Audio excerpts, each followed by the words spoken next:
પૂર્વ ધારાસભ્ય મધુ શ્રીવાસ્તવ ફરી ચર્ચામાં આવ્યા છે। અધિકારીઓ પર આકરા પ્રહાર કર્યા છે। સાંભળી લેજો વાતને। મધુ શ્રીવાસ્તવ ભગવાન સિવાય હું કોઈનાથી ડરતો નથી તેમનું નિવેદન। તાલુકા અને પાલિકામાં ચૂંટણી લડી કામ પૂરા કરીશ।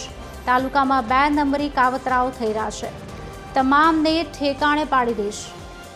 મધુ શ્રીવાસ્તવે વાઘોડિયામાં કાર્યાલયનું ઉદ્ઘાટન પણ કર્યું। आज जे चाली रह्यो छे वाघोडिया मत विस्तारना अंदर के जे वडोदरा तालुको अने वाघोडिया तालुको थईने बेव विस्तारने मत विस्तार छे ए बेव मत विस्तारना अंदर जे कावतरा करी रह्या छे जे करी रह्या छे कान खोलीने आंबळी लेजो। हूँ मैदाનમાં આવી રહ્યો છું। પછી જે 2 નંબરના ધંધા હોય કે જે બી હોય એ સમજી જજો, અને પોલીસ અધિકારી હોય યા મામલતદાર હોય સમજી જજો। જો 14મું રતન ના બાપુ તમારું નામ મધુ શ્રીવાસ્તવ ના કહેતા એ મેદાનમાં નીકળે છે।